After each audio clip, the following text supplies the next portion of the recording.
Have you do me one favor to start out here? If you could just give me your name and the correct spelling of it, so I have it on tape, first and last. Okay. Donald M.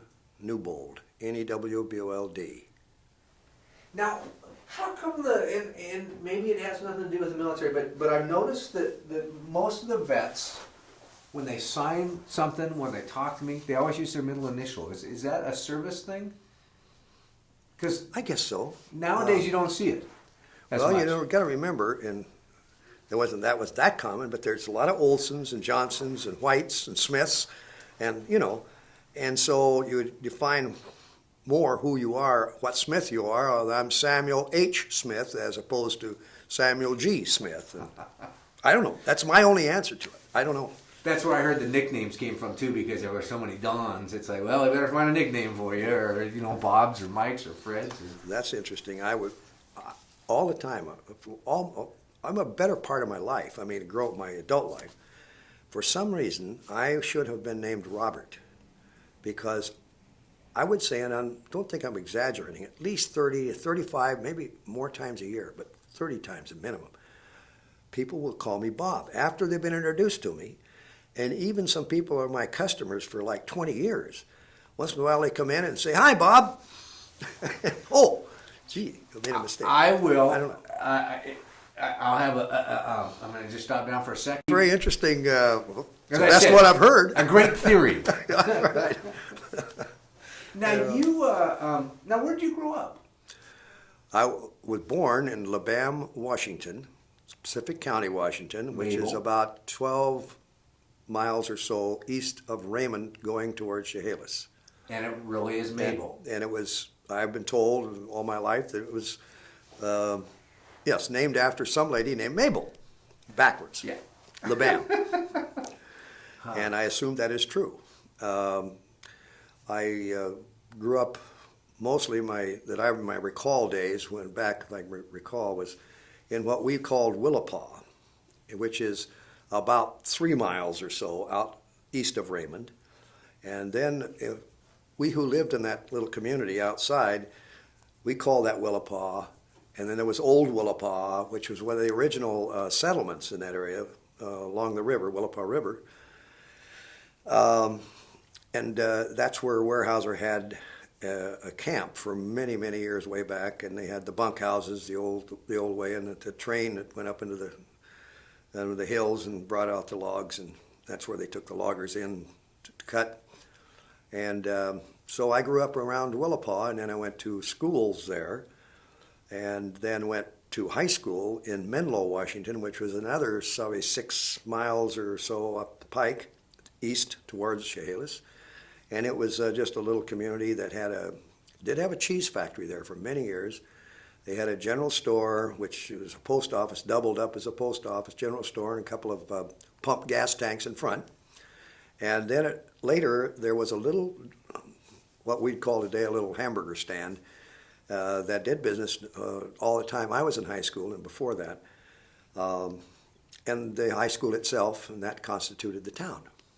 Did you know Bob Bush? I knew Bob Bush. Bob was a year behind me in school. He played center on our little football team. When he was a junior, he was the center, and I was a senior then, and I played halfback. And so, yes, I knew him. In fact, the school had about 130 total students, 135 maybe. And so you knew everybody in the high school. And the high school in those days was 9th grade through 12. So you literally knew everyone by their first name, although you didn't always chum around with them or buddy with them, or you had your own little, close friends. But everybody was friendly. I mean, we didn't seem to have this caste system, cliques, when I went to school. And I think that was probably one of the nice things. We had a few oddball guys. I mean, but they were not considered. They were considered oddballs, but not. They weren't outside. They were acceptable in Characters. Yes, they were characters. Your characters, and that's it. What? Do you remember where you were when Pearl Harbor happened? I know exactly where I was.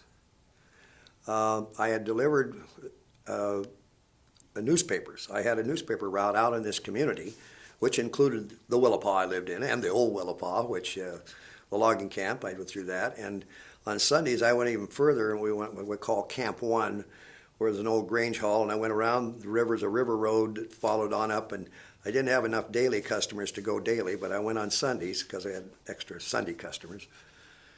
I finished the route. I used to get up at 4:45 and pick the PI paper up and deliver it.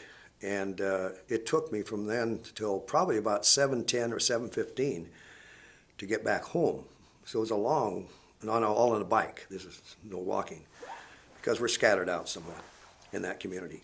So came home this particular Sunday, and it was later when I got home. I didn't get home till probably 8 or 8:30 because of the distance involved. Had breakfast, and then I decided I was tired and went to bed.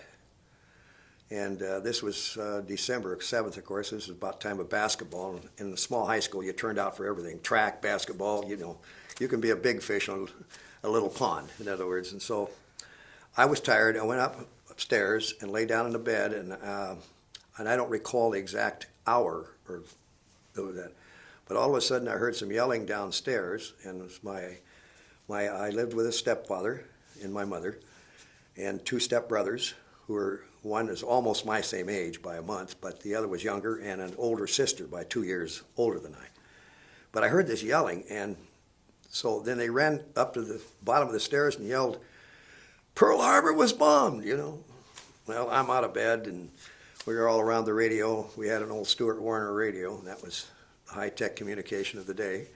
And then we stuck with the radio almost into the night, listening to this.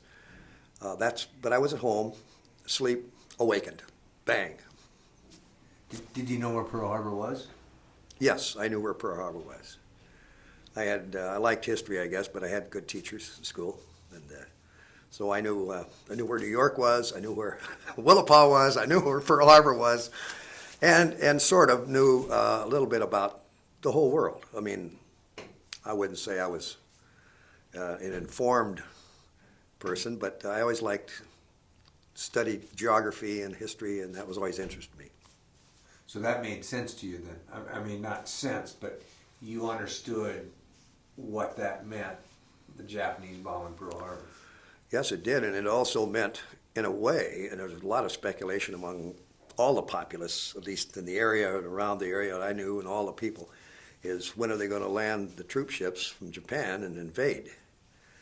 And there was a serious concern about that. That was probably born of some ignorance of logistics and in invasions, but the road was truly almost all open at that time, even though our aircraft carriers didn't go down with that, those that we had.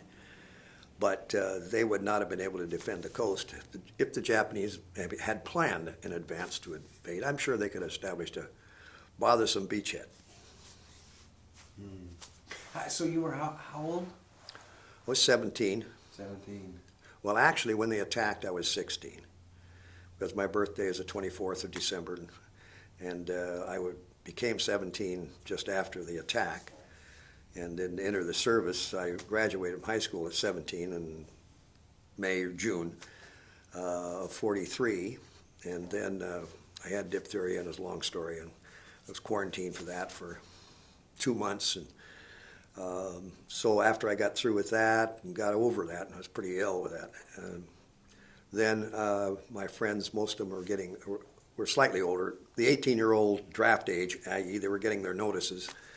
I was still 17, but I convinced my folks that I should join, and they signed away the rights of their son to the United States.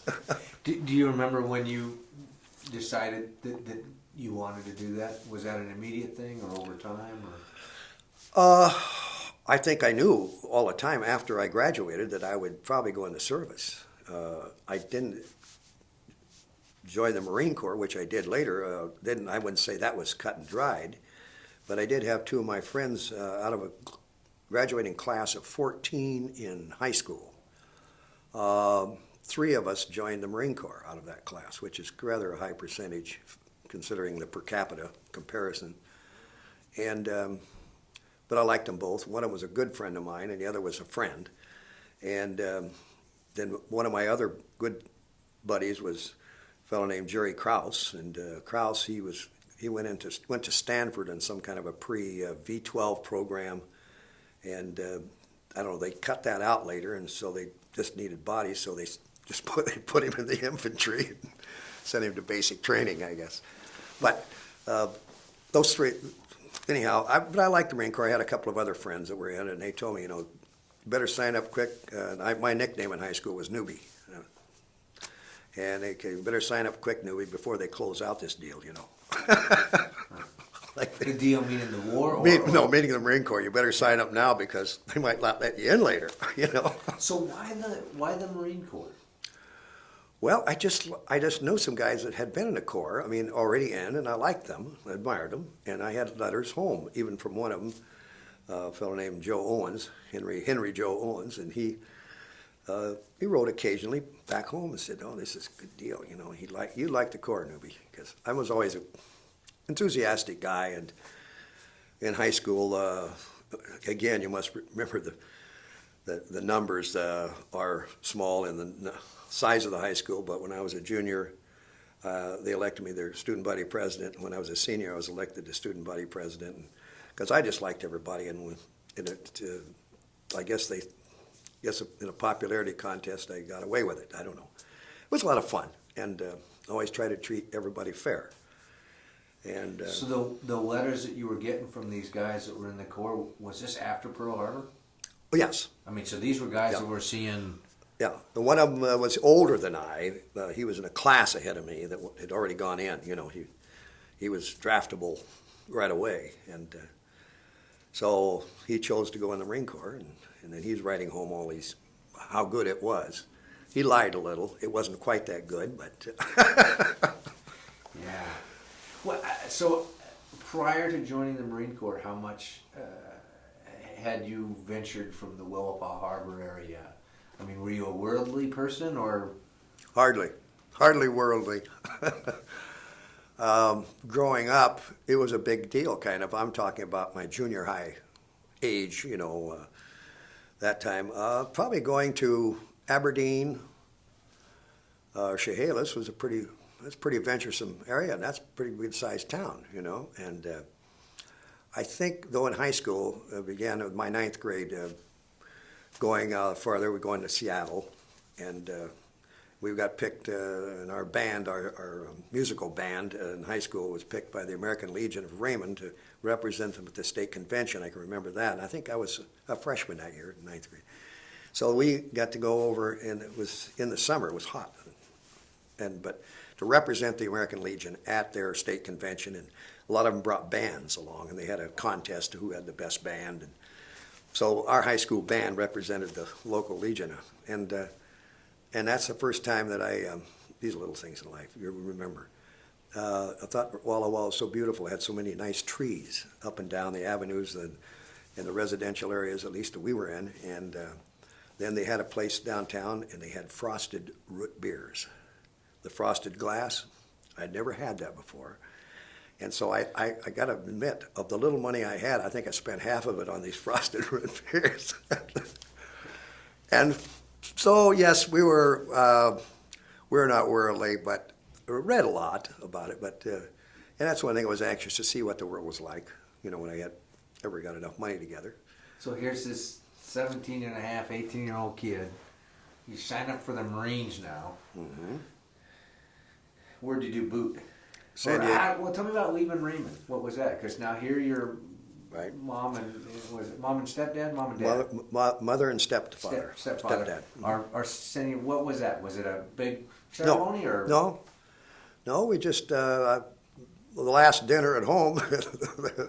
It was just an evening meal, and then the next day in the morning I had to get up early. And as I remember, I guess my stepdad was probably working.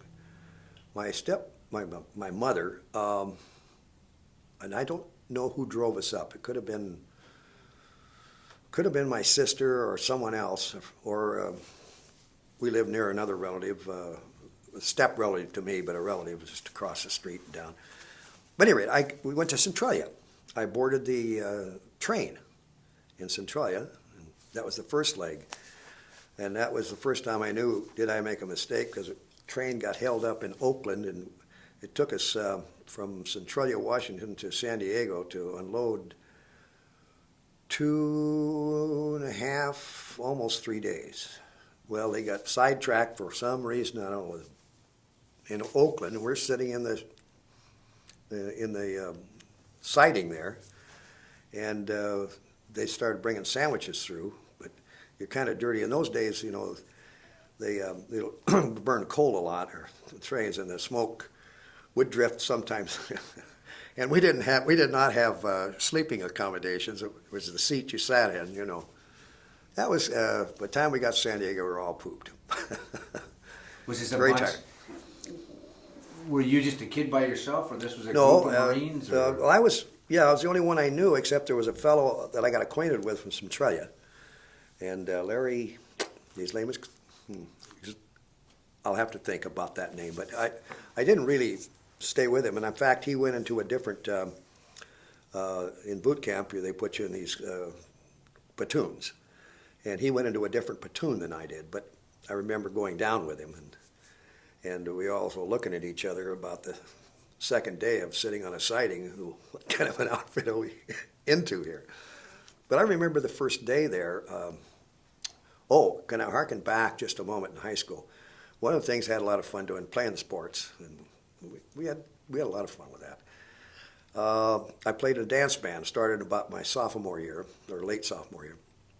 And we formed a dance band, and so we would play at local dances in town. Sometimes we got hired to play for the Eagles, or someone hired us, or we would put our own dance on. We'd rent the labor hall or someplace and have a dance, put flyers out, and so we didn't have a lot of money. We made a little extra money so that come 1 o'clock in the morning, when most of my friends could hardly afford to buy a Coke for themselves and their girlfriend, we're down there ordering chicken fried steak. I mean, but the guys I ran with, none of us except and that's two guys in the band. One was older, a little older. He was a couple of years ahead of us in age and everything. He was the piano player, a very talented guy. He wrote some beautiful music, and he could arrange, which is also a given talent to know how to do that.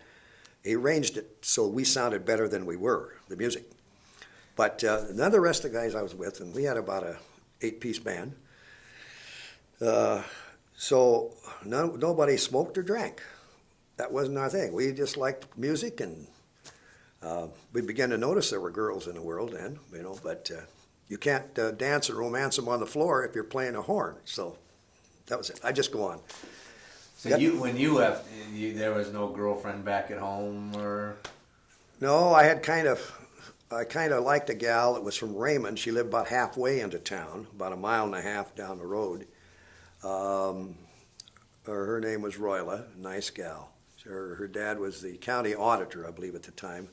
He then became the county treasurer later, and I forget which way, but Ross Nielsen, he was a very, very fine man, and he was separated from his wife way back, and he raised 3 girls, and this girl was the older of the 3. And so I'd go down and kind of old-fashioned call on her, and we'd sit in her front room, and then when it got to be that, and Ross would usually arrange for his other daughters to kind of not bother us, you know. But Ross managed to walk through the room about once every hour, just to, I suppose, mother henning his daughter, which is okay, because all we did is did a little bit of necking, but nothing, you know. And sounds pretty straight-laced today, but that was, I know she's still around, and I see her on rare occasions, but she's a really nice gal. But it didn't work out. I left, but no, I didn't leave any wake of crying females behind me. I guess it's just ugly, and they're glad I'm gone. I don't know what they had. So what was, see, I just imagine me, I mean, 'cause I'm a homebody, and so here's this young kid, you get on this train now, you're leaving your mom behind, Right. and now you're down at Marine boot camp. Correct. God forbid. Well, I can tell you, things stick in your mind. We got off the train, if you want to hear this. We got off the train in San Diego, at the train station, fell out, go aboard buses, go over to the recruiting depot or the boot camp area.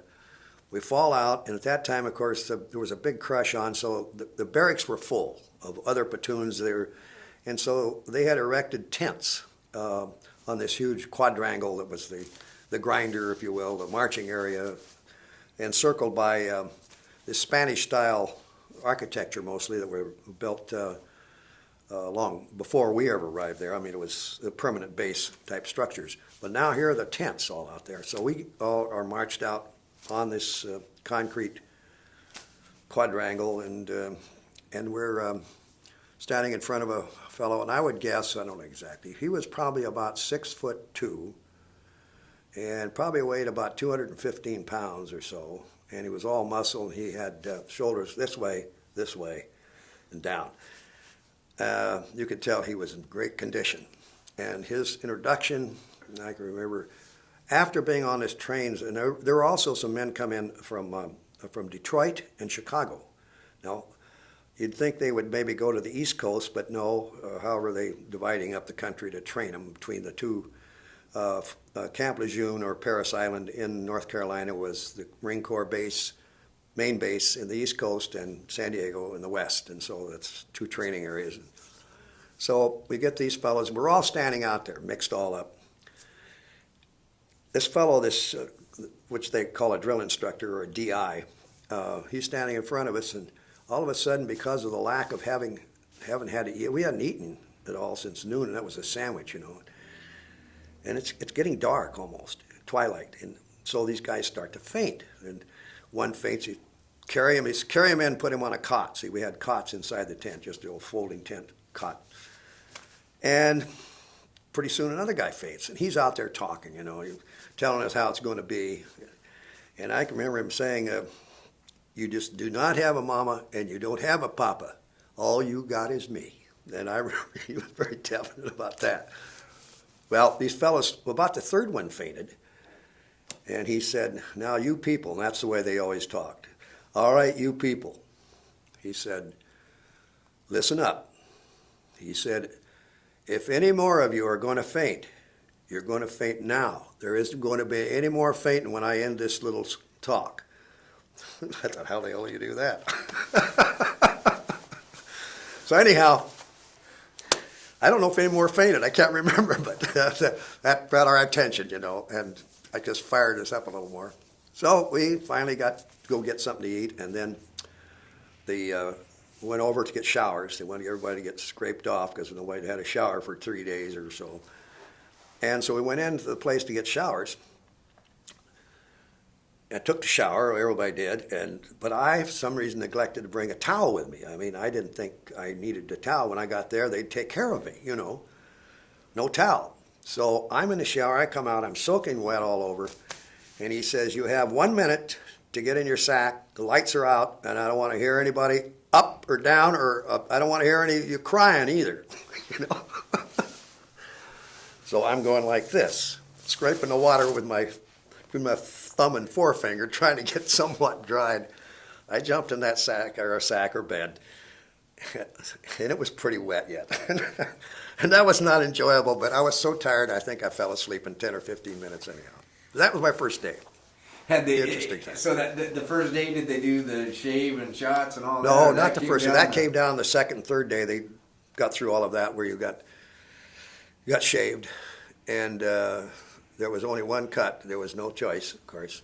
And then we went through the quartermaster area, and that was interesting because they said, what size shoe do you wear? Well, I wasn't positive. I couldn't remember what. And he looked down, he says, oh, you look like an 8.5 double E to me. That's what they issued to me. You know, I wore those for the most of the time I was in the Marine Corps. That's the size I always got. I used to get shin splints. Even when we were out training up at Camp Pendleton, and then, of course, even combat, once in a while I get a shin splint. Well, now I'm going over 3 years period, and so when I get out and go into a real shoe store in Portland, Oregon, because I want to buy some civilian clothes, the guy says, what kind of shoes are you wearing? And I said, well, this is what they gave me, you know. So I must have been a pretty much of a rube, you know. he says, to me, he says, you really wear a 10 and a half, A or double A, depending on the last of the shoemaker, and I bought those shoes, and my feet and everything felt better than it ever had in my life. But it was no longer getting these shin splints, So you went through Evo and everything wearing an 8.5? Yeah. You should be wearing a 10.5. 10 and a half. It would have made the war a lot easier, I think. Well, some people, that's what I said when things get tough with me and I can't figure something out or have done something that doesn't make sense, then I always revert to what I always say. You have to understand, I'm just a slow learner. That's it. So, well, you didn't complain in the Corps. You could complain. After you were in a while, you learned the ropes a lot, but it never occurred to me that I was wearing, that was what's the problem. It just didn't occur. So, but the boot camp was interesting because they would do things such as, we're out bayonet practicing one day, and in the Marine Corps recruiting depot and boot camp there, fronts somewhat on the beach of the harbor of San Diego. So it was about, it must have gone 500 yards down to the water. I don't know, I can't recall now. And I'm out there, we're trying to learn how to parry and thrust and with your rifle and a bayonet. That was the practice of the day, or we're doing. He says, Newbold, he'd do this. I want a wet hand of sand. Take off at high port. That's how they talk. High port. So I take off at high port. Go down where the water is, grab a hand of wet sand, and run like crazy to get back to him. I hand him the sand. He goes, too dry. Take off at high port. Well, I got to tell you, I burned every ounce of energy I had to get there, get that wet sand, and get back up there, because I don't think I could have gone the third time without falling over. He looked at it and he said, not too good, but go ahead and finish the drill. Well, there's a reason, and there was one tough time, and I remember one kid who getting in a lot of trouble. He seemed to get in a pickle, get in a mess, and he did something, and finally the drill instructor said, come over to my tent. This was after we'd eaten in the evening. So he was going to chew this kid out, And he went over to the drill instructor's tent. Well, the drill instructor usually had an assistant, so there were usually two drill instructors to a platoon, and sometimes they had three, depending on, I guess, their manpower supply. I remember they took him over in the tent of the drill instructor, which is set apart a little bit. He had some wooden things, what do you call it, a hanger. He'd hang his blouse, and his trousers on and whatnot. We didn't have that. We just rolled ours up, put him in a sea bag. But he had this kid there, and also the DI also had a foot locker, usually a wooden or metal foot locker. He was allowed to keep his goodies in. So he has the kid stand on the edge of that, then has this instrument that he hung his blouses on, a hanger, we call it a stand, and hooked his nose over this and made him lean at an angle into this. And, of course, when the guy came back, his nose was torn loose, he put a pretty good dent in this kid, and he was bleeding, So pretty soon the other DI walked over and told him, you go down to sick bay and get that fixed, Well, I don't think they really wanted whoever was running the brigade, the commander of that particular group of platoons, may or may not have that, but they covered for each other a lot. But they expect you to be tough enough to take it. See, and when they said move, they don't mean move. They meant move now, and on the run. And all of that was to teach you that when you're in combat, if you ever got there, was that when they say move out, or they signal you go this way, you go that way, and you do it. Now, in other words, I wouldn't say blind obedience, but it was trained that you would do what you're asked to do when you're asked to do it, because the lives of others and obtain the objective depended on this type of teamwork action, not somebody turning around saying, "Why me?" Or do we have to go? And so I think that's one of the reasons, among others, that the Marine Corps built pretty effective combat teams. All in all, now that has nothing to say that any other service didn't have a better group of guys. They're everything from the Navy SEALs to paratroopers, both Army and Marine Corps, or that in the Army, and the Army had some special groups as Rangers, and they had some really tough guys. I mean, they're well trained, but as a whole, every Marine is a rifleman. That's the basic tenet. And they all know, and even those, as far as I know, even those who are going to be sky jockeys, pilots, on land or off of carrier, or any Marine has to go through this similar basic. He has to know his rifle. That's what he's supposed to know. Start with, and then he becomes a radio man, a pilot. He becomes whatever. But everyone has to go through that, and it's rigorous training, and I think it pays off. Of course, and again, this is not, because I have some great friends, and I know there's some fellows in all branches of service that far, far away did more than I experienced, and that many of my Marine Corps friends experienced. But I'm speaking kind of as a whole. I think that's the units, and the Army has trained, and it has some now special mobile forces that they can deploy in top flight. But in the past, and up to the Marine Corps expeditionary units are the ones they sent to the Mediterranean and first and mostly to get, because they're ready to go. And I don't think anybody, I've discoursed on that long enough, but I don't think anybody questions that either. The Marines definitely were a different breed.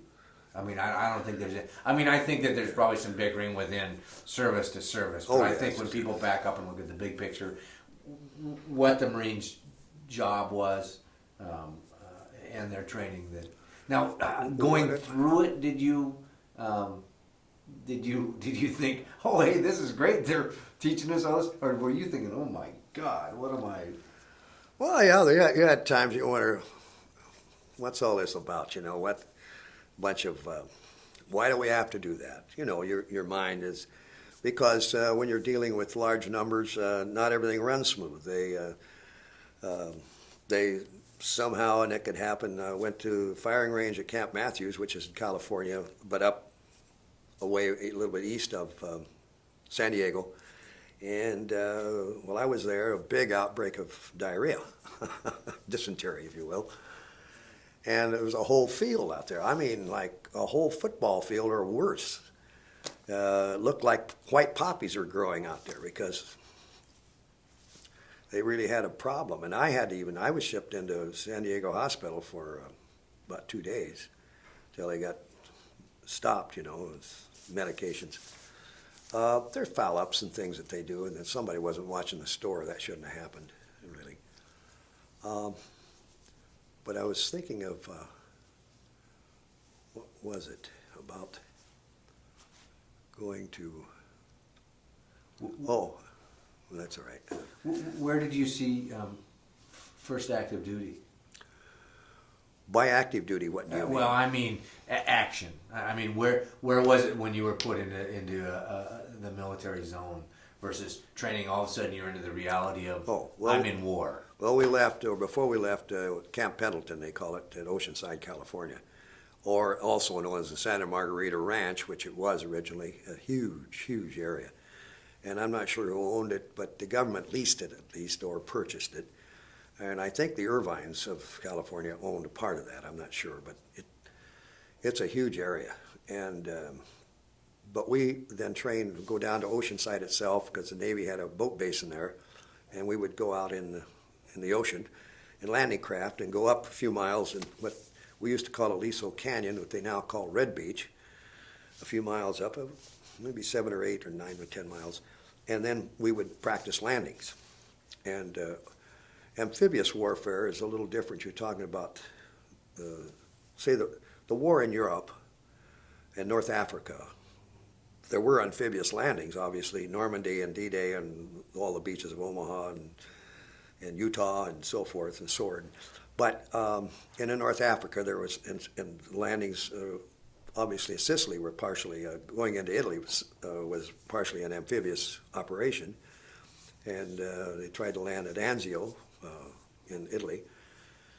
But the Pacific War was almost entirely, well, it was all amphibious in the sense, because once you left the continental United States, the only other friendly land mass at that time left to us was Hawaii, or the Hawaiian Islands, you know. And so we did go to the large island of Hawaii. That was our one base. We trained at the foot of Mauna Loa and Mauna Kea, little towns now called, or communities called Waimea and Kamuela was a area, but it was entirely different. It wasn't tropical. It was more like the sagebrush, or like Wyoming, or it was a lot of wind up there. It could get cold, but it was rocky, well, volcanic rock left over, and some grasslands. Because the Parker Ranch, which is the second largest cattle ranch in the world at that time, only second to King Ranch of Texas, which is a huge. So that's where we then trained again. That's where our division really trained as a full division. The Parker Ranch. The Parker Ranch. And that leads me to a comment. Differences in the war, say the Pacific War versus the European War side. When you're over there, outside of being, let's say, primarily in Honolulu, or being on Oahu, and where Honolulu is located, and that the town would only handle a certain capacity of servicemen, with the Pearl Harbor base being there and the Schofield Barracks being there for the Army, and then Air Force things. And so here you come with all these other so-called warriors. And where do you send them on liberty? Where do they go to town, if you will? And I think for both the Army, the Navy, Marine Corps, Seabees, whoever, Coast Guards, whoever were involved in the Pacific, slightly different because we didn't get to see girls. Well, we could see women occasionally. We when we got to I did a few times we went over to Hawaii, because we would go out to I was a naval gunfire team, which directs naval fire from ships, destroyers, cruisers, or battleships, to targeted areas on land. I mean, on the islands that we were invading, that was our call. In other words, we're seagoing artillery, if you will. And I was a radio man with a forward spotter, forward artillery, if you will, spotter, what we called it. We called ours a naval gunfire team, attached to a battalion of infantry. Well, the thing that we go over to, I'm going to say a couple of times from Hawaii, the island of, and we would go then over to Oahu, which is the Hawaii that everybody recognizes, or did used to. There was no use going to town. It was crowded with servicemen. I mean, it was like a 10 or 15 to 1 or worse than that, you know. And besides, I was being paid, I was then a PFC. In radio school, I got a high enough score to get a PFC's rating. So that gave me $4 a month. I was making $54 a month. And then when we went to Hawaii, that was called a war zone. I mean, you were in effective. So they then increased our pay to $10 a month. So I got $64 a month, of which I usually kept $10 one payday, 1 month, and $5 the next month, and sent the rest home for my folks to bank for me. There was no place to spend it, you know. And of course they didn't want, it's kind of hard to keep, the average age in my division was 19 years old, but you know, these guys got testosterone running, and they all, and I don't say everybody, but most of them like to have a six-pack of beer now and then. There was no place to get it. Basically, once in a while we get a few guys to get off, and we go down to Hilo, maybe for a night or a day or something. Or the little towns of Camuel or someplace. And of course you could buy a steak, the biggest steak you could buy then, if you could get to a restaurant, It'd hang over the plate, as the saying goes, and for $1, and that included the mashed potatoes and all the, the whole shot. So, things were cheap, but there's no place to spend it, and then of course, $5, $10 every other month was enough for me. Plus you were, you got R&R, but you guys were pretty busy getting ready for what was coming Yeah, up. R&R was around there. We played interregimental baseball and competed, and we had a rodeo once, and you go up, if you get off, you go up. There were, not everyone did this, of course, but you go up and hunt wild pig up towards the mountains more, and they roamed out in there. They had wild pigs, but you had to be careful you didn't shoot a cow, because that was probably a treasonable offense.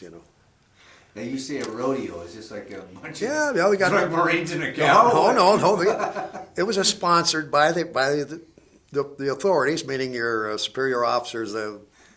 General Rocky said, that's great. You've got to have something to do with the guys. You can't just lock them down, And that they let off steam that way so that you use up a little energy. That's good, It was a very difficult, interesting time, to not be able to get on a bus or a train. If you got, and there's no time off, where are you going to go? They're going to ship you back to San Francisco to have a weekend. It's all over till it's over. And it's all men. And it's all men. I never had much contact at all with girls. There were a few Red Cross people, but I never was a cookie and donut guy, so I didn't go to the Red Crosses, and I didn't go to USOs, and they had a place, but I do remember, I'm telling little sea stories now, but through the officers in the division, or at least in the regiment, had a party when this didn't go on. We had one big party, I remember, though. They brought gals over from Honolulu, and Red Cross gals down from Hilo up, and I guess they got enough mix and match there, I don't know, but they had some of the enlisted men who were serving at the mess hall, to try to, and serving the drinks and doing the flunky work, and the cleanup. But someplace along the line, one of the gals, I guess, got a little inebriated. That was an invitee, and and to go to the bathroom there, we had back of all the tent rows, like each battalion had a long row of what we called heads, or toilets, if you will, and we called them heads, and that's where everyone went, and then it was all sanitary, but it was rather rudimentary in its nature. And she missed coming back. And pretty soon, after a while, here came, I should say, a couple of officers, and I don't know where they weren't ours that commanded us directly, but they came around with flashlights and they're going down the tent rows looking to see if somebody had copped this gal and put her, and decided that she was cold and she needed blankets over her or something, I don't know. So they were in their flashlights. Well, they only got about 4 or 5 tents in, and pretty soon the guys are getting a little ticked because we don't get to have girls up, so they start yelling invectives at these officers, and the officers, I think, are afraid to go back and say, we put these guys on report, because I don't think they were really supposed to have them up there, and at least not get them inebriated, But the joke of that was, and he's still living, my lieutenant, who was the chief spotter and our immediate commanding officer, our lieutenant, was Owen Cohn. And Owen came from Chelan, Washington, and he had his father was a superintendent of schools in that whole area over there for years. Later years, his brother became a Superior Court judge, but Owen had, I think, a little Chelan blood in him. In fact, Owen looked a little like he had Chelan blood, or Indian blood. Nice guy, very polite to his men, looked after us.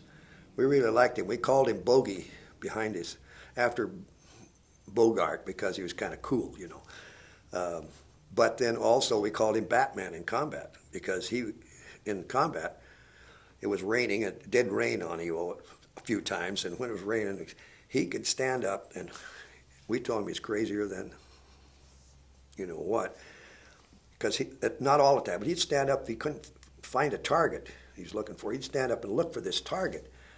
And I'll tell you, Japanese snipers were pretty good. They're good shots.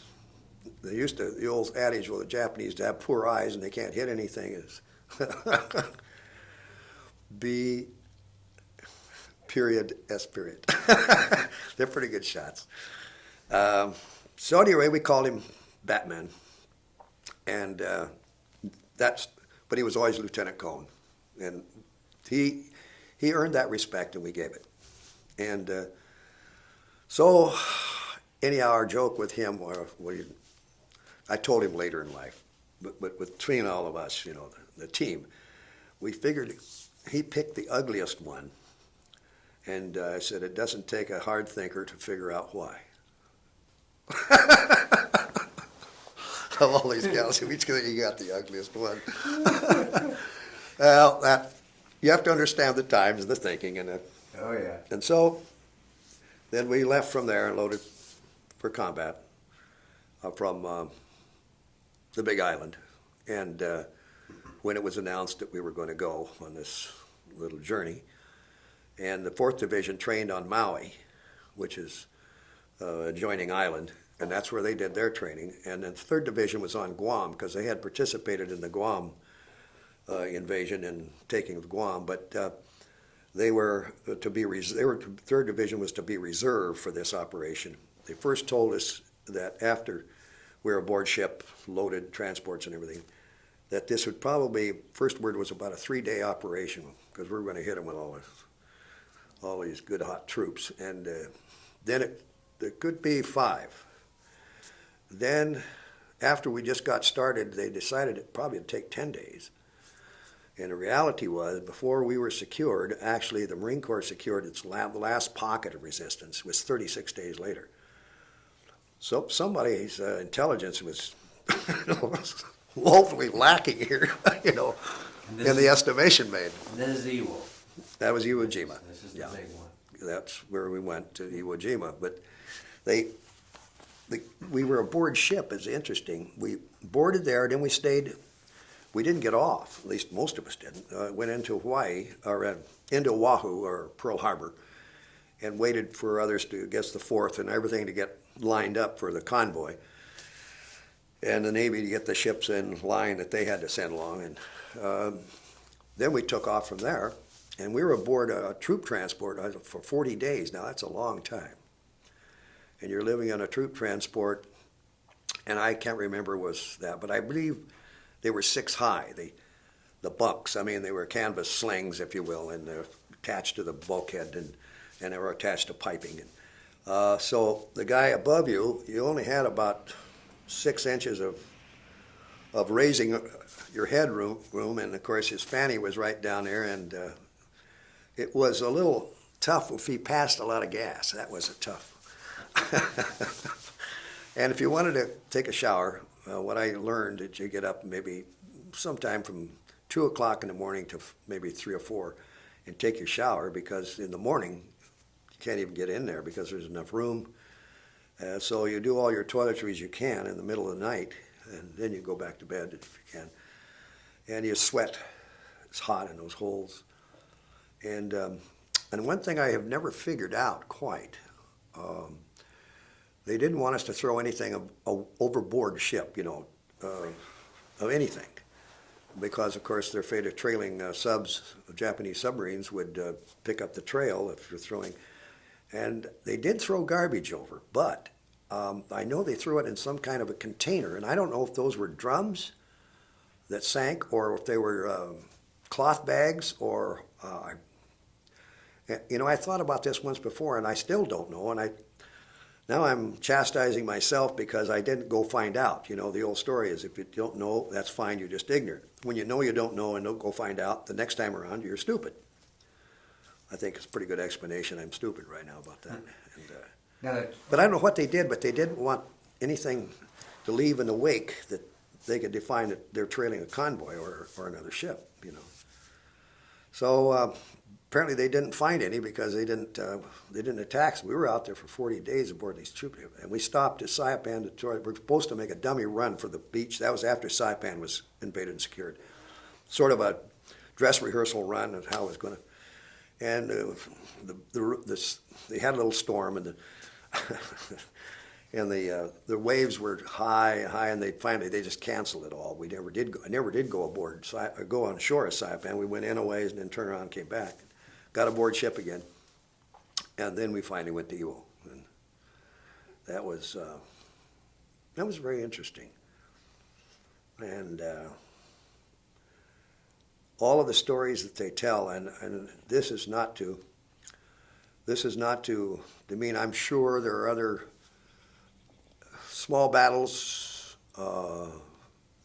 incidents that happened in the war from the time we got into it. Prior to that, the British were in, and when I know nothing about the Russian front that the Germans fought, or North Africa, but I do know that Iwo Jima was probably one of our toughest battles, and of a major battle. We had that many troops involved.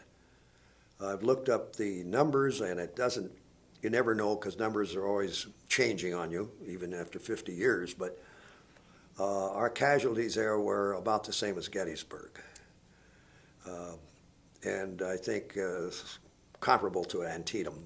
Those two were some of the most severe battles of the Civil War.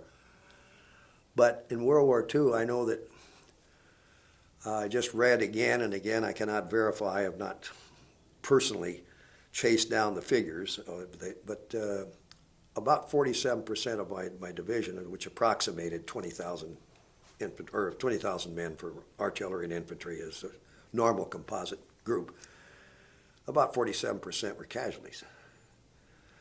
And I can remember, I had killed right beside me. I mean, torn all to hell. And he caught as a mortar, I think. It could have been artillery. We were under a mortar and artillery attack, and they just poured it in. They hit our, they hit our commander. It was Tom Trotty. He was the colonel, and they killed he and Major Day, who was his adjutant, and they killed our first sergeant. That command post was only couldn't have been 15 to 20 yards behind us. We were just moved up by them at that time to set up in I think it was one of these volcanic sand holes, I think dug by maybe one of our 14 or 16 inchers, because it was all kind of round and dug out. But they decapitated Tom Trotty, who was that, and blew the major all to hell. And then the guy next to me, when this hit, it must have broken, as can happen with a shell or a mortar or anything. Occasionally, they will break more one way, so there's more shrapnel going one way than not the other. And not uncommon, but he must have got it. It just tore him all to pieces. And my reaction, I was knocked out on that particular thing. And I don't know how long. I was buried half in sand, and I had this radio out I was trying to set up and get in communication for the ship. But anyhow, after I got myself roused, and I don't know how long, I looked over, and here he is, and I ripped off we used to carry sulfa packets on your cartridge belt, along with your hand grenades and every other thing, and canteen. And I remember jerking that off, tearing it open, running over and spreading it on him. It was like chaff in the wind. I mean, I knew it wasn't going to do anything, but you do things like that. You knee-jerk reaction, I guess. But this guy had 2 kids at home, and I just. And then there's other things happen, and I'm not. But just maybe a little interesting vignette was after the battle ended. We were secured, waiting for the troop ships to come from the Philippines, from MacArthur's ventures in the Philippines, to pick us up, to take us back to Hawaii, to retrain, regroup, and get replacements and so forth. And then they would get ready for the big invasion of Japan. That was the plan. And so on Iwo, I had a good friend in high school, one Willie Pale. He was a lifelong friend. And he was in the the 27th Marine Regiment, and I was attached to 3rd Battalion, 26th. He was headquarters of 27th. And I didn't see him. I didn't see him even when we were on Hawaii very often. Once time, because we'd be off training over another little island. I didn't explain that before, but a Kahalawi, which is a little island in the Hawaiian group, where all naval ships that come into the Pacific, that is line ships, have to qualify for shore bombardments. Battleships, cruisers, destroyers. Before they can join the fleet, they have to do this qualification, and this island has nothing but bees, flies, and rocks. Kahalawi. And they use it for target practice, and there's a lieutenant commander at that time in the Navy who had some troops there, a few guys in the Navy and Marines, but they would then practice. We'd go out there and observe and maybe practice fire a few, to get the feel. And that was funny one time there because Kahalawi, a cruiser, and I can't remember the name of it now. I should remember that. But came on the line, it came in and fired, and finally the commander would say, now fire for record. So the gunnery officer then and the captain of the ship, they wheel it where they want, and get lined up, and then when they do this, then we all go into a big bunker. Really, it was reinforced bunker. So in case a stray shell hits, we aren't out there on the hillside, in the rocks. And the rocks are painted for targets. I mean, they're so you can tell. So he then radios out, gives them the coordinates, and then says fire one or fire. And so then when they release the projectile, then their answer, and this is procedure, salvo. That means it's pulled the trigger. So then you wait, depending on the distance they're out, how many thousand yards they're out or whatever. You go 1,001, 1,002, 1,003, and you look, Couldn't see anything on this one. Couldn't see where they hit at all. Didn't even see a puff of anything. So he gives them fire two, salvo. Nobody sees anything. So he getting agitated. He gives them the coordinates again and says, fire one. Nothing. Can't see it. At that point, he really is upset. He is command. This lieutenant commander is really in command of that whole operation, not the captain of the ship or anybody else. He gives them one more order. And somebody had the glasses and were looking, and way to hell, just on the horizon out at sea, plunked. This is a true story. Holy cats. They're 180 degrees off. They're firing out that side of the ship when they should be firing out this. The turret's pointed wrong. So he immediately gets the gunnery officer on the line and said, he got his name, and he said, and you're on report. And he said, put the captain of the ship on. And a captain of a cruiser is a pretty big apple in the Navy. And we were standing all around there because we're all in the same bunker. And this commander says, you captain, sir, whatever it is, you are on report, you haul anchor, you get to Pearl Harbor, you report to the admiral. My report will be there when you get there. Well, you said don't read off. A lieutenant commander doesn't read off at least a full captain, a seasoned captain in the Navy without a reason. Well, I don't know what happened, but we told the lieutenant commander later, and we didn't buddy with him, but we said, Commander, I don't think if I were you, I would go on liberty in Pearl Harbor until after that cruiser pulls anchor and goes someplace else. Yeah, those little funny stories, But I started to say we were in and out of there, so after we secured the last Japanese holdout, it was Kuribayashi's command post, really, at the end of it, I guess, or right up that time. I went to the cemetery to look for the grave of my friend, Willie Pale. He lives in Chehalis, incidentally, now, Chehalis, Washington. I went down to see if I could find him, and he was down there looking for my cross, my grave, and we met each other. Well, it's kind of interesting. It just happened at that time because I didn't see him again for quite a while because his regiment goes aboard different transports than mine. But so we've been lifelong friends. And in high school, he was a drummer in a band, incidentally. Were you? It sounds like you were the first wave. No, I was not in the first wave. The 3rd Battalion, 26th, was held back. They had all they could get because the beaches were there was only so much beach there between Suribachi and what we called the quarry, which was the cliffs to the right of that. And we went in on the east beaches, the landing instead of the west beaches. And that's all the room, so they had room for so many battalions going in on the first one. So the first ones hit about 9 o'clock, I think it was. And we didn't go in until we were in the landing craft for quite a little while, monkeying around out there until we got the order to land the troops, you know. And I think we went in there around noon, give or take 20 minutes. I don't really know. But. While you're out waiting, Mm-hmm.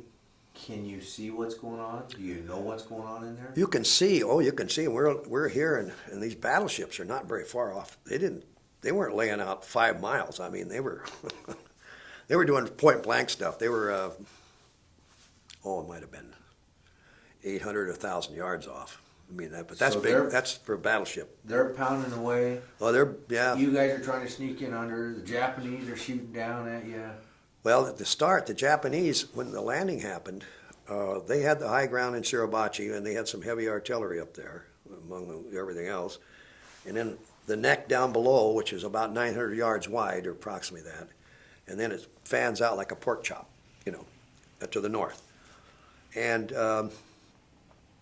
that's the high ground. So what their plan was to let us get in on the beach, to start with, the very start, fill it up, keep them bottled, and then beat the wee out of you, And it wasn't too bad a plan. There's always going to be debate. If he had turned loose, say, 8,000 or 10,000 troops and just came charging, what would have happened? I don't know. Now you were a radio operator, is that right? Mm-hmm. So did you had the backpack radio? I carried.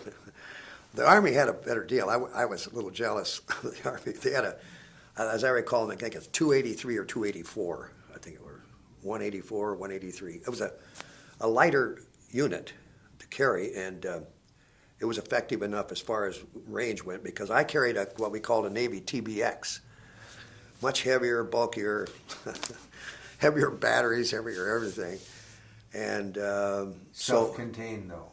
Except you had to have generator. It was separate to crank your generator, crank the power to run the radio. Normally, that's what you had to have. It's because you couldn't rely on batteries solely. But I had a fellow with me that cranked the generator. Do you remember? You came in on one of the landing crafts. Front dropped open. Dropped open. The first thing I saw to my left is a guy about going up, cartwheeling about 15 feet in the air. He had been either near miss, hit by an artillery shell or something, and he was just flying. Just as I stepped off on that, and I thought, holy crud, this is not a nice place, Are you, just a second, I gotta switch tape here real. She was, she's getting gray now. And her daddy was German.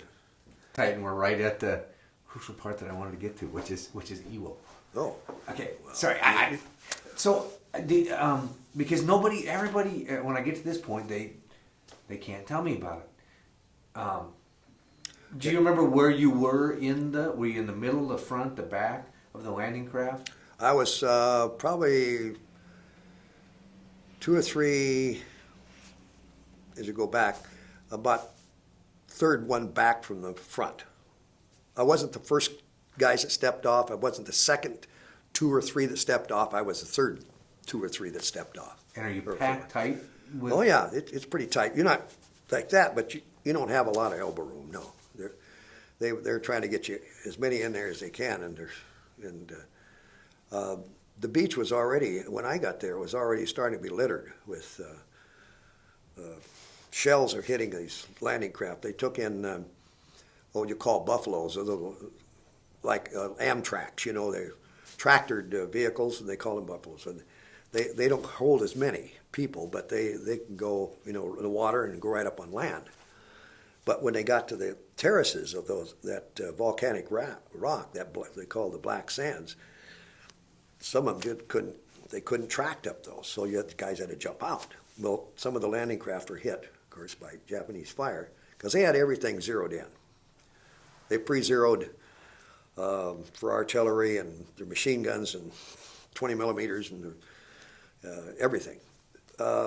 So with a lot of people coming in here, it's pretty hard to not hit somebody, you know, most of the time. And that's why we took, and again, this is no demean, it's just a poor way to make a living, but we took just about the same casualties first day on Iwo that they took at Normandy. Not that means that we're better than, worse than. It's just to give some relative comparison, because people think I know more about the landing in Normandy in a general sense than they know about the landing in Iwo per se. I'm just trying to convey how intense it was and how rough it was. He started to ask me, I got off, I saw this guy flying through the air. I make a left turn, because we were supposed to gather to the left and up at the top of the terrace. They were kind of like this. But the artillery's coming in, so you're flop down in the sand for a while, you know. There's no way to cover, but you just get down so you don't get any loose shrapnel going through you, or a sniper, or whoever's shooting at me. I don't want them to hit me. But we got the rendezvous to get your stuff together. Well, that took probably an hour and a half, maybe 2 hours before we got all our team together. Could found each other, you know, because there's all kinds of people there, and there's dead guys around, you know. And so the 28th Marines, the regiment, 20th Regiment, had the job of going across the narrowest part first. That was down near Suribachi. That was to cut the dragon in two, if you will, and so that then we could turn. The 28th turned to Suribachi, and part of the 27th Regiment at Startwood would turn to the north, so that we protect our flank then, so forth. And then we came in, and then we filled in with the 27th, turning to the right. But you look back up like this, and here's this crazy mountain, you know, and they're looking down like this at you. And it's, for them, for a while, it was like shooting fish in a barrel, sort of. You know, it wasn't quite that bad, but it was. But eventually our naval guns knocked out some of their big, heavy stuff. Even and gradually the attrition, and we got our own. We couldn't do the first day. We didn't have much in the way of tanks. I think we had a few tanks got ashore. A little bit of artillery got ashore, but I know one shipment, one landing craft. I probably had a landing ship tank come in with tanks. 12 tanks, they only got 2 ashore, and the others got sunk. I mean, they foundered and sunk. And the second day, we had tough weather, and the seas were high, and they were broaching the landing craft, and it was totally littered. So the Seabees and the engineers, the pioneers, they call them, that come in, they had to get cables on that stuff. In some case, dynamite, and just blew them out of there, so that we could get supplies, ammunition in. Take the casualties out, because right at the start there wasn't any place to set up a field hospital. I mean, not too long though, we had doctors in there working just on tables. I mean, they dug down and they had some helpers, and they're laying these guys on the table, because you got to take a leg off, and it's got to go now. You can't wait to get him to ship. Why? Then you better do it now, or he's dead. You know. So God bless him. And then I remember. Going up the first night, we weren't really in communication yet with the ship. You know, confusion reigned. I mean, the initial landing, they had this done, and it was hunkered down for the night. And the old story was anything that moves at night is fair game, because you don't know who they are. They had spider holes they'd come out of old, yet undetected bunkers and whatnot, and so, and everybody's nervous as a cat anyhow. And we were gathered there, and I remember just dark, just about dark. And here comes Lieutenant Cohn. He crawls over there and says, "I just got a report that there's an enemy tank maybe coming over the end of the airfield." And we're right where we were, only we were back this side a little bit. We hadn't. He says, and I always remember this. Owen says, "Now don't give any ground." Well, here I am. I wasn't carrying an M1. See, I'm carrying a carbine, 30 caliber carbine. They're lighter because I've got all this other crud, the radio, and you're weighted down with. And I thought, now, what am I going to do to stop a tank with a 30 caliber carbine? It was almost funny, even under the circumstance. Well, it turned out it was one of the few tanks that we had got put ashore, but had gone up and turned around, was coming back. And so that soon was identified as okay, but I don't know what we'd have done if the tank had run right straight at us. I mean, throw my hand grenades at it, I guess, but even that might not have stopped it. You got to have something pretty potent to get.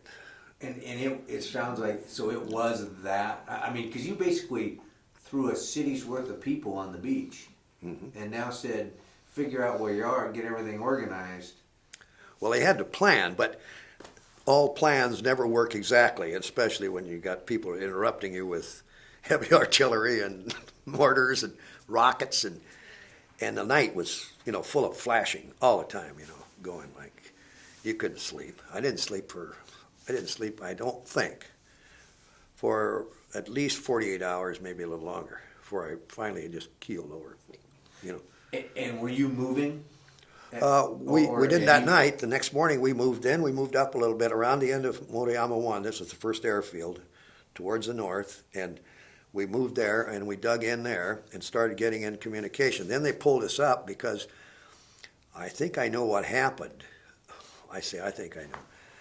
The 4th Division's now were pointed north going up. The 4th Division came in on the right at the quarry, we called the quarry, the cliffs and that part going up. The 5th Division had the left side. They had the right side. We had the east side of the island to go up.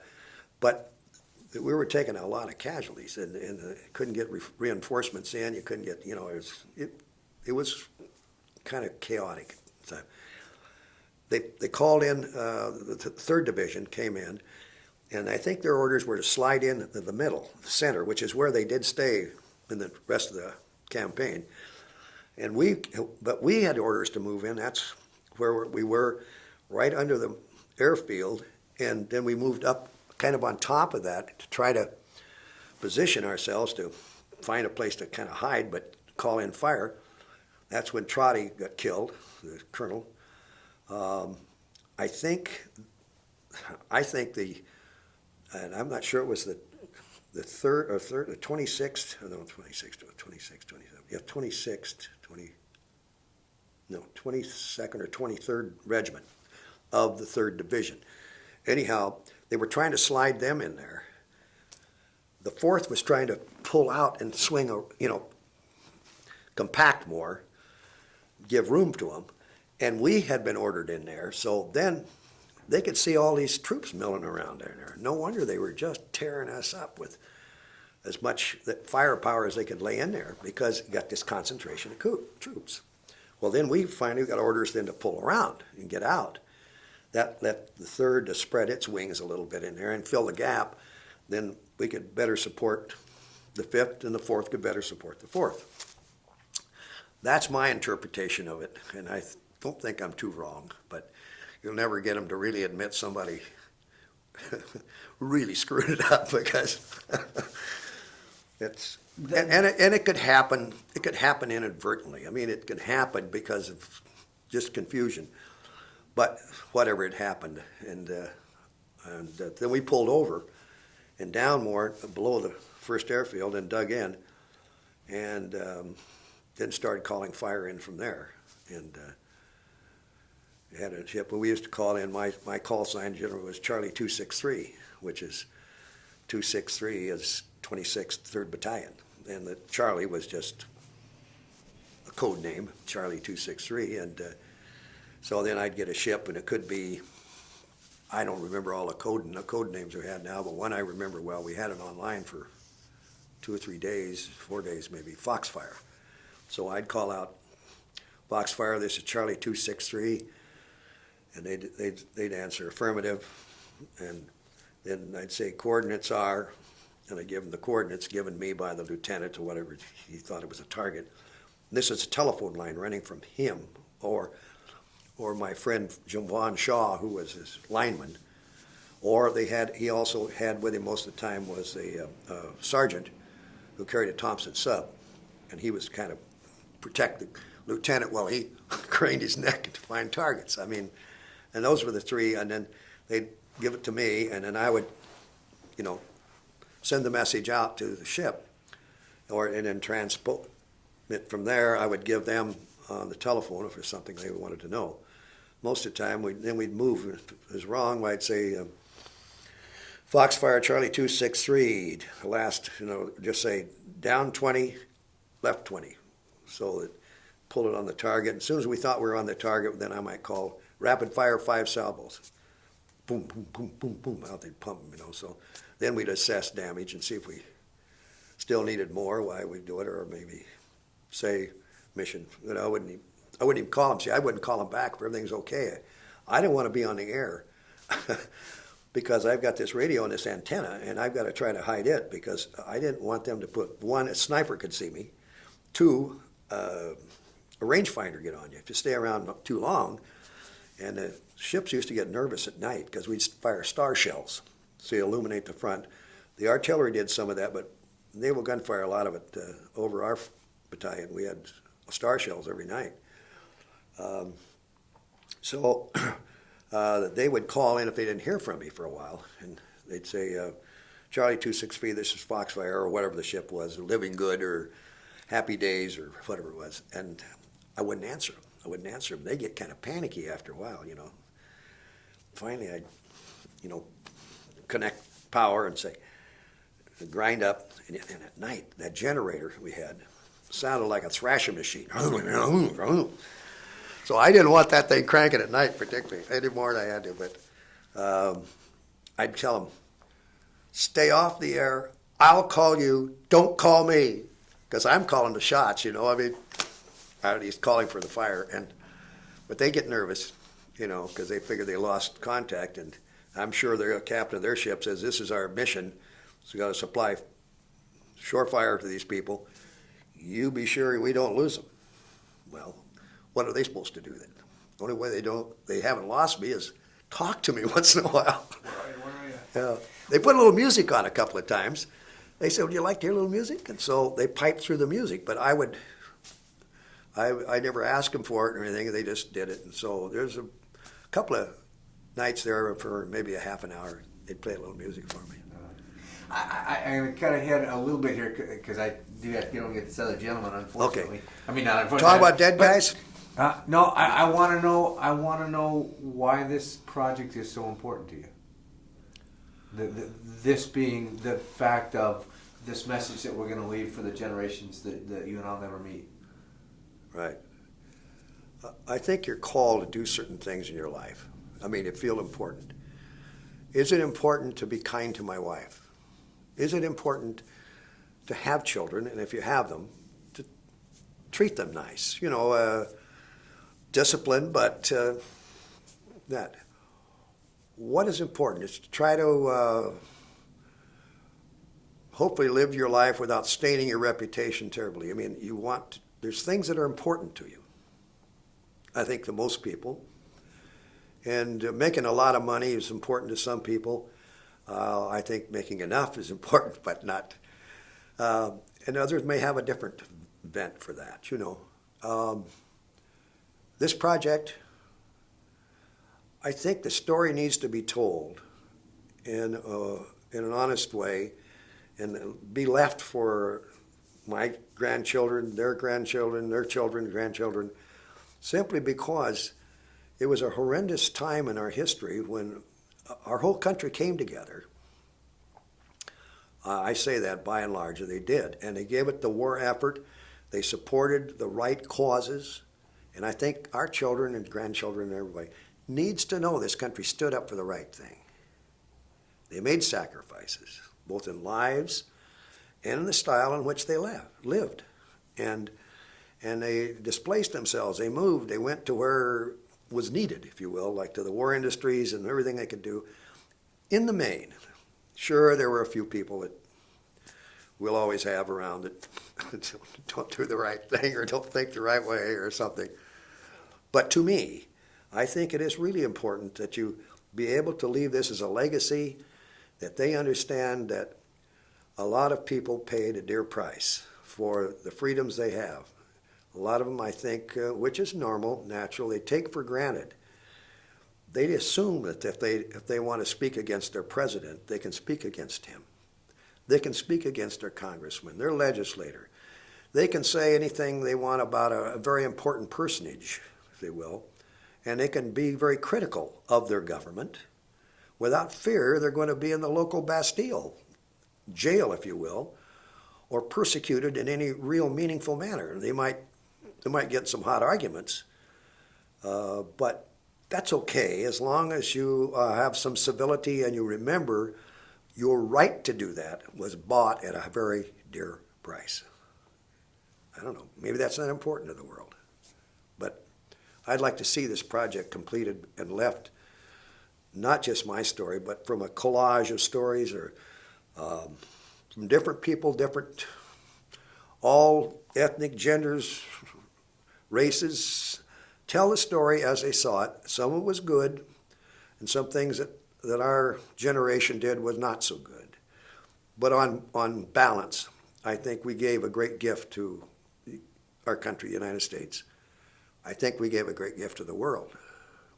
Because I recall, and it was little known, but I used to read a little bit, after World War I, the one thing that we did that was right, I'm not so sure we didn't insist that there be a little better treatment of Germany and a little less reparations. But we didn't take reparations, this country, after World War I. We did go over with the Hoover Commission, and Mr. Hoover became later a president and became also sometimes disliked because he happened to hit a very economic downturn rather than an upturn, and I think not of his own making. However, the Hoover Commission went over and helped feed some of the Europe starving after World War I, and they were in tough shape. Then came the Great Depression. A lot of people don't understand what the Great Depression was. It wasn't a hole in the world.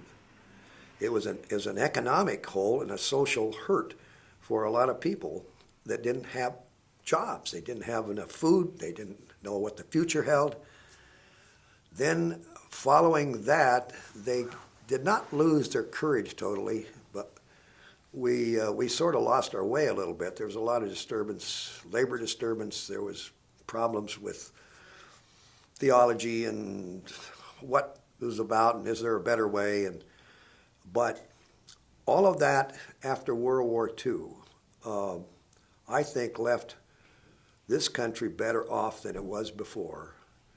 I hope so, morally, economically, and spiritually. Truly, that it was a little broader thinking. People moved around this country would never move before.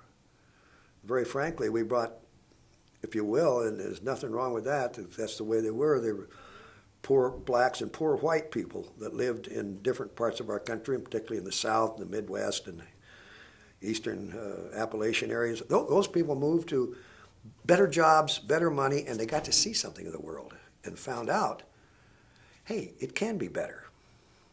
Well, I think World War II made it better in the broad sense, if you want to do that. And this country, again, did not take reparations. We helped rebuild Japan. We helped rebuild Germany. And we've helped other innumerable countries around the world. Some agree and some don't agree, but that's what some of our taxes went for.